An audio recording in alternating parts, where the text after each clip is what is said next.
welcome. I'm Geeta Mohan and you're watching India Today Global. The big story. Pressure is mounting in Washington as President Donald Trump signs a new bill ordering the release of long-awaited files from the Jeffrey Epstein investigation. With victims demanding transparency and lawmakers overwhelmingly backing the move, questions are resurfacing about who may be implicated and what the documents will ultimately reveal. Here's a report by Meenakshi Shandilia.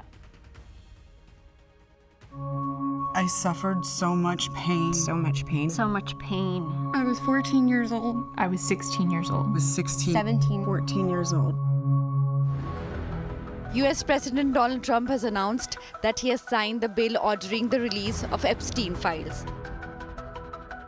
The U.S. Department of Justice previously said that it could release all the information of the investigation of all the wrongdoings of sex offender Jeffrey Epstein within 30 days.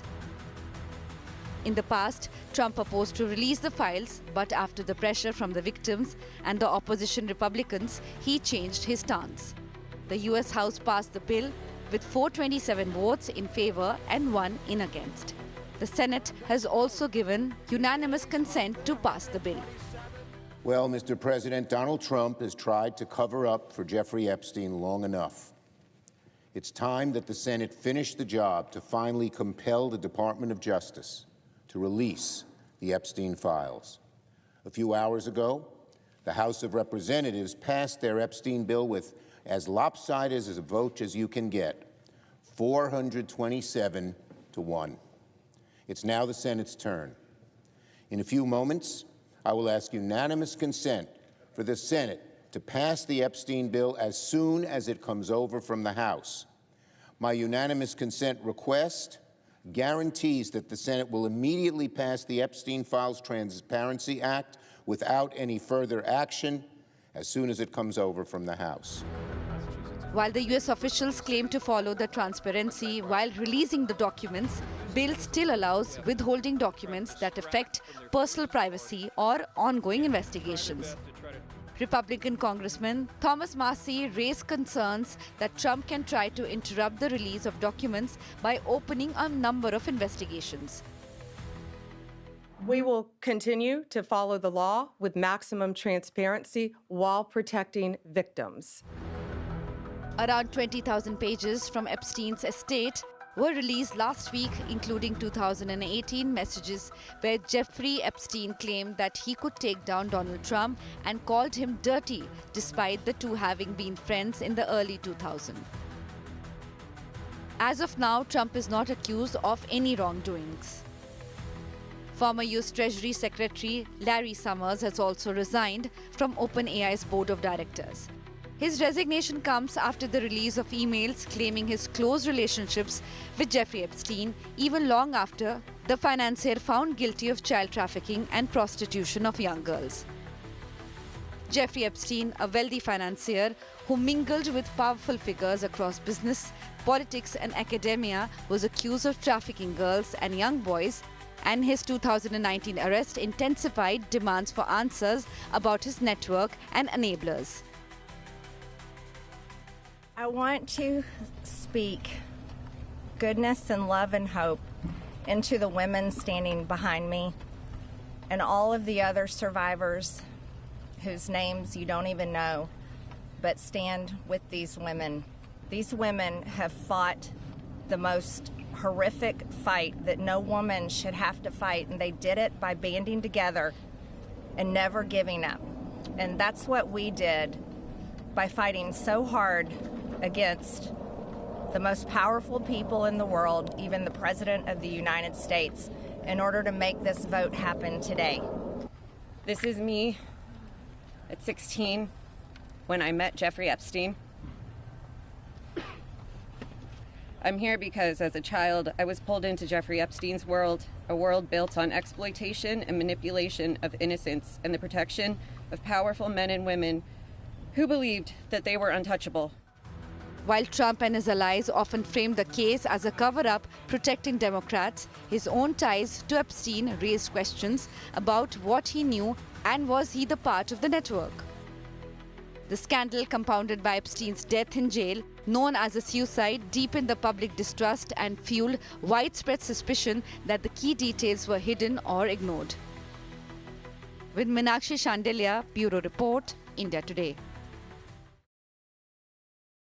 The H-1B visa fee hike is once again in news. Speaking at U.S. Saudi Investment Forum in Washington, U.S. President Donald Trump argued in favor of H-1B visa fee hike, pushing back against hardline immigration skeptics in America.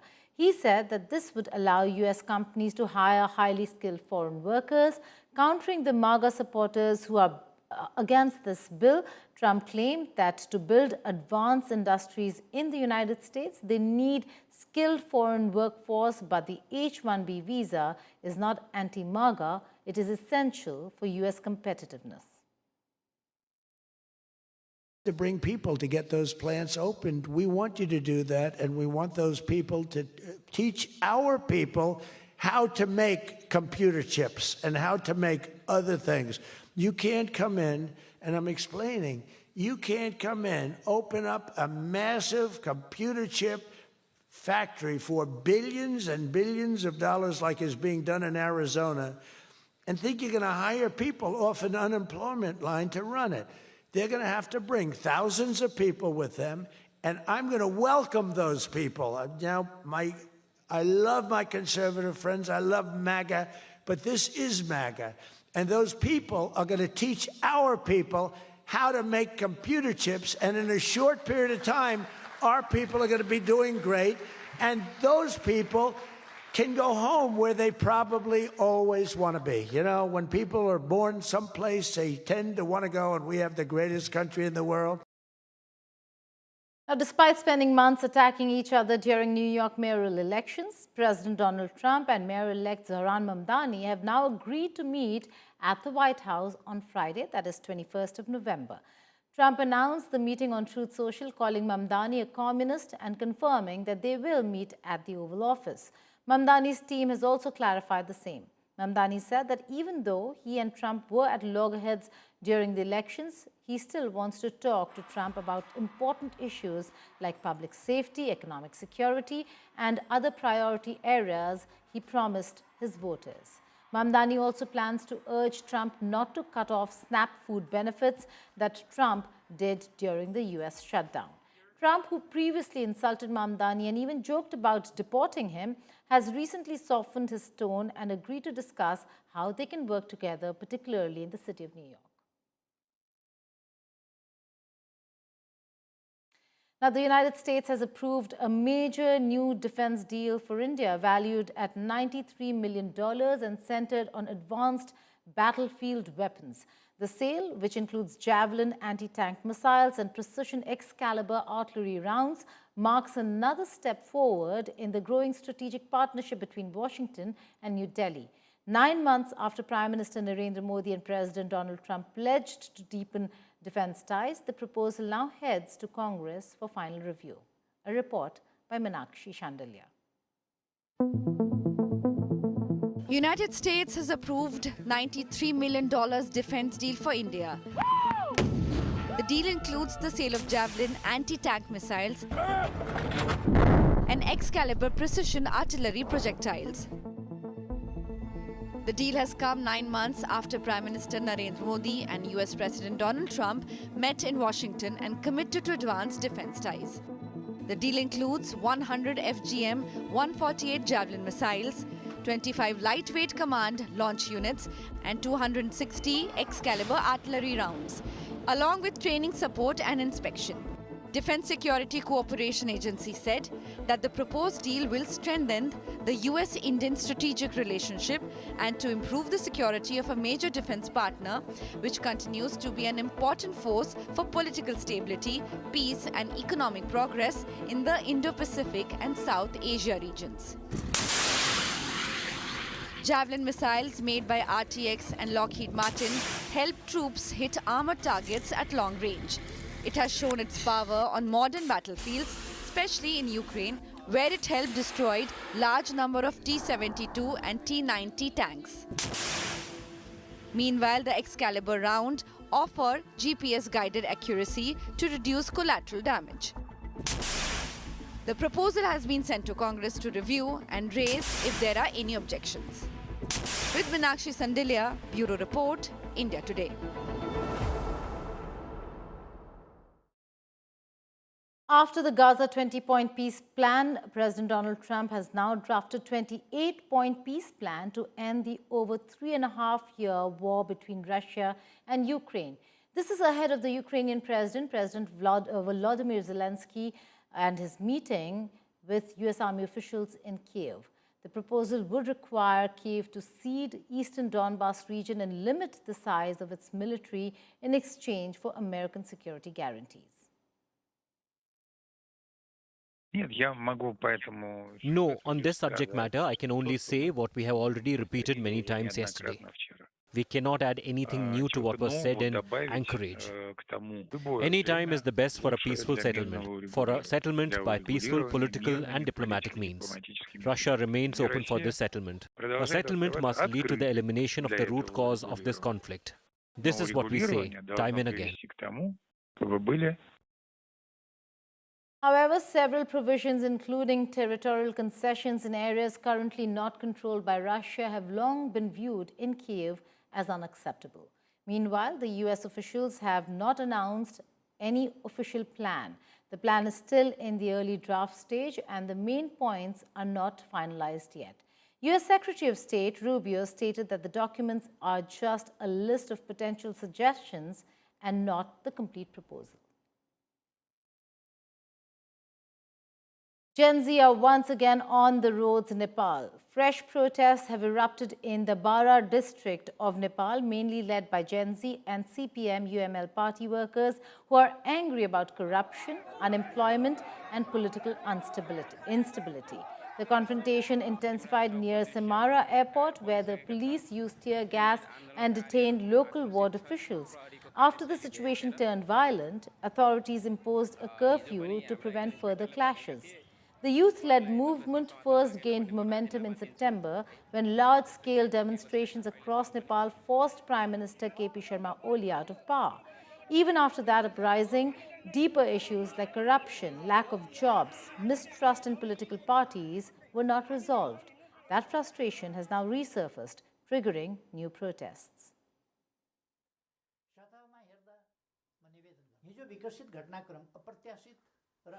Political controversy has erupted after Pakistan-occupied Jammu and Kashmir Prime Minister Anwarul Haq openly claimed that Pakistani armed groups carried out the Red Fort attack inside India. This is the first public acknowledgement from a Pakistani leader linking Pakistan-backed groups to a major terrorist strike in the heart of the Indian capital. His shocking statement, seen as an open endorsement to terrorism, Haq bragged that Pakistan hit India from within and the count of Indian casualties was still unknown. Analysts believe that Pakistan is trying to shift its terror activities away from Kashmir to India's interiors. India has long accused Pakistan of sponsoring terrorism. Today, Pakistan has practically confessed. Record ने ये बात सुनी तारीख ने कि मैंने ये कहा कश्मीर हाउस में बैठ के कि अगर नहीं बाज आओगे बलूचिस्तान को ब्लीड करने से तो लाल किले से लेकर कश्मीर के जंगलों तक तुम्हें घुस के मारेंगे। और अल्लाह के फजल करम से इस गुनाहगार के लफ्जों की अल्लाह पाक ने हुर्मत रखी। चंद दिनों बाद हमारी मुसल्लह अफवाज ने, हमारे शाहीनों ने अंदर घुस के मारा और ऐसा मारा आज तक त्यारों की गिनती पूरी नहीं हुई।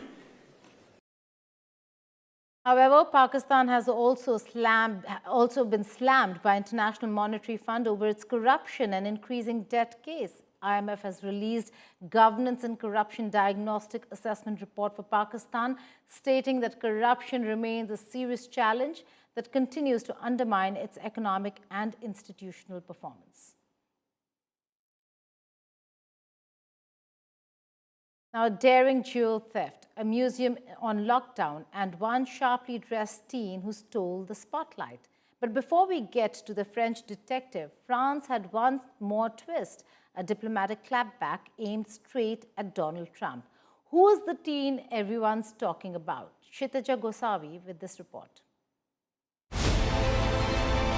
The French embassy just served Donald Trump a clapback so stylish it could only be French. After Trump hinted, the US has had a lot of problems with the French. We've had a lot of problems with the French, where we get taxed very unfairly on our technology, where, you know, they put 25% taxes on American products. They responded with that viral Louvre detective photo and the caption, I quote, "Come on, we've got way better spies than China." And that brings us to the real story behind the teen who accidentally became France's most fashionable spy. Move over TikTok trends. There is a new style icon in town, and he's just 15. Meet Pedro alias Garçon Delvaux, the French teen who went viral for looking like he stepped straight out of a 1940s detective film. When a shocking jewel heist rocked the Louvre, the internet wasn't just searching for the stolen crown. They were obsessed with this sharply dressed young man. Dressed in a three-piece suit and fedora, Pedro was instantly dubbed the French detective. But the truth, he's not solving crimes, just redefining teenage style. From a diplomat father to an art-loving mother, beauty runs in the family. His watch, found in Calcutta. His first tailored suit, made in Bangladesh when he was just 12. Now, millions online call him the time traveler.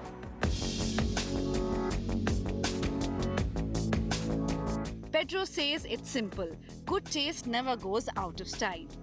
From viral fame to vintage fame, this teen detective may not have found the jewels, but he has stolen the internet's heart. With Kshitija Gosavi, Bureau Report, India Today. With that, it's a wrap on this edition of India Today Global. But before I go, how could we forget statecraft? Today, we discuss China and how China didn't just bankroll the developing world, it quietly financed America. Over $200 billion, 2,500 projects, and 2 decades of hidden influence. Our next report reveals how Beijing became the secret banker of U.S. economy itself. Goodbye and take care.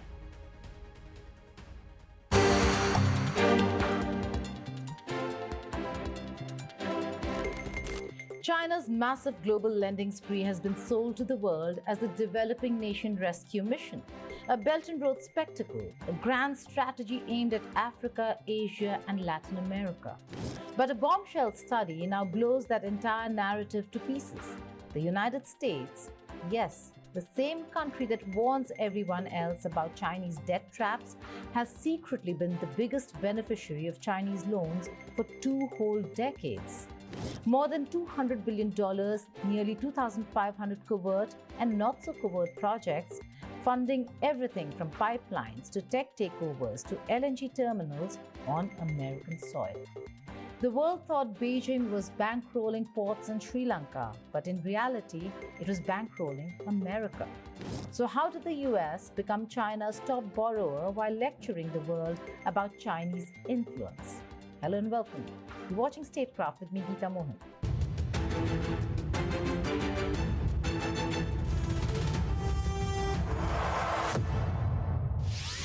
For years, Washington wagged its finger at nations tempted by Chinese credit, accusing Beijing of predatory lending, asset seizures, and debt trap diplomacy.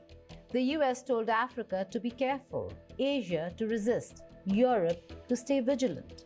But quietly, discreetly, and strategically, the United States itself was taking in billions, and not just for harmless corporate cash flow, but for critical assets, strategic minerals, and high-tech companies aligned with China's national security ambitions. How did the superpower warning others about Chinese loans become the world's biggest recipient of them? Over the past 2 decades, Chinese official lenders, state-owned banks, sovereign enterprises, and government-backed financiers poured $2.2 trillion into over 200 countries, reshaping the global financial landscape. The assumption was always that these loans targeted struggling nations, countries needing cheap cash for ports, power grids, dams, railways, and Belt and Road mega projects. But the new aid data study flips this idea upside down. It reveals that China's lending focus has dramatically shifted, with more than 3/4 of it now going to upper middle and high income countries. That means the world's richest economies, the US, the UK, Germany, Australia, and major EU states, became the true center of China's credit empire. This wasn't charity, this was strategy. Beijing wasn't chasing goodwill, it was chasing leverage. And in that high-income club, America stands at the very top. The US received more than $200 billion across nearly 2,500 activities, each one carefully threaded into the American economic bloodstream. China backed LNG export terminals in Texas and Louisiana, financed airport terminals in New York and Los Angeles, supported pipelines including major oil routes, and even extended liquidity lines to America's biggest corporations: Amazon, AT&T, Verizon, Tesla, Ford, General Motors, Boeing, Disney. These Fortune 500 giants dipped into Chinese-backed credit pools, often through syndicates of international banks, where Chinese lenders quietly held a slice of influence. These weren't concessional loans to help poor nations. These were strategic injections into the world's most advanced economy. But infrastructure wasn't the end game. China used its financial firepower to burrow into America's technological core. State-backed loans helped Chinese firms acquire key US tech players over the years: semiconductor specialist OmniVision Technologies, automation powerhouse Javelin Company, and electronics giant Ingram Micro. Financial influence doesn't require ownership. It requires presence. It requires entanglement. It requires interdependence. Beijing understands this, and for years, the US didn't. Now the script is flipped. The West is scrambling. Washington is trying to build its own lending machine. Europe is trying to fortify its investment screening. The G7 is trying to reverse engineer a system China perfected over decades. Because the real revelation of this study is simple. While the world debated ports in Sri Lanka, Beijing built a financial empire inside the world's richest economies, with the United States standing at the very top. And the world's biggest borrower now has to answer something very uncomfortable. How did China quietly become the banker of the American century?